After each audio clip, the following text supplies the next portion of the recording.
Before you embark in learning the language you will need when traveling, let's have a look at a few useful phrases you may need in the classroom. First of all, the phrases you're most likely to use. Repeat after me. Non capisco.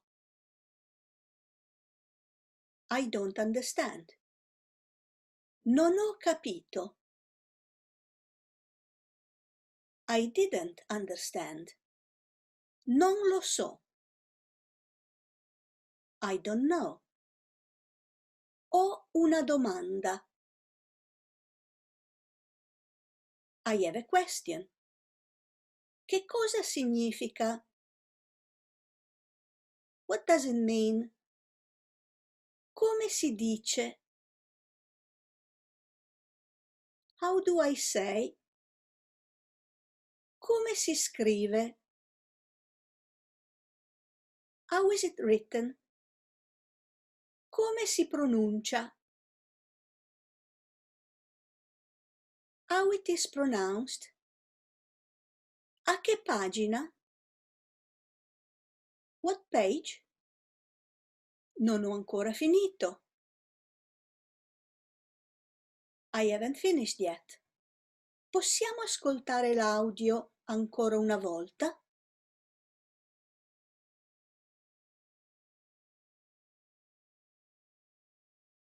Could we listen to the audio once more?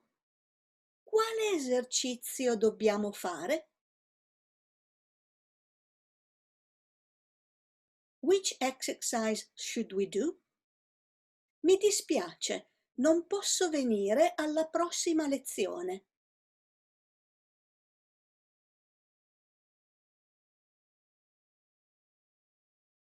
I am sorry, I cannot come to the next lesson. In the phrases we just saw, you are making statements about yourself, like non ho capito. Or you are asking questions that are generics. Come si pronuncia? A che pagina? Or also questions that refer to yourself or to your group, without addressing directly another person. Quale esercizio dobbiamo fare? In the sentences that we're going to learn now, you are addressing another person, and in this case, in Italian, we have two different ways to formulate the sentence. One we use with people we would usually address by first name, such as friends, family, or children. We call this form the informal form. The other form we use with everybody else. People you do not know or who are your senior, either in age or position. And we call this second form the formal form. Here are a few examples. Scusi, excuse me, formal. Scusa, still excuse me, but informal. And we use this to attract attention or to introduce a question. Lo può scrivere alla lavagna? Could you write it on the board? Formal. Lo puoi scrivere alla lavagna? Could you write it on the board? Informal. Può parlare più lentamente, per favore?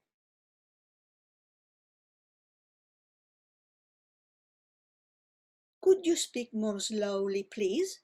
Formal. O puoi parlare più lentamente, per favore? Could you speak more slowly, please? Informal. Può ripetere, per favore? Could you repeat, please? Formal. Or puoi ripetere, per favore? Could you repeat, please? Informal. So as we saw, the first is the formal form and the second one is the informal form. Which forms should you use in the class? It depends. Usually you would start with the formal form as you still don't know anybody there. After a while, You will likely switch to the informal, as you will soon become friends, including with your teacher. Here I am, of course, assuming a class of adult students. Younger people usually start informally with their peers straight away, but will always address their teacher formally.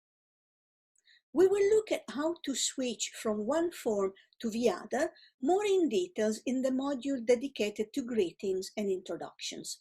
For now, just learn these sentences and be aware of the two forms. And now let's learn a few phrases you may hear your teacher say. Capite? Do you understand? Avete capito? Have you understood? These are plural forms, refer to the entire group. Aprite il libro a pagina. Open the book on page. Avete finito? Have you finished? È chiaro? Is it clear? Arrivederci alla prossima settimana. See you next week. And one example where the teacher may address a specific person and therefore use either the formal or informal form. Può leggere, per favore? Could you read, please? Formal. Or, puoi leggere, per favore? Could you read, please? Informal. I suggest you listen to and repeat the vocabulary until you feel comfortable with it, and of course, use it in your class as much as you can.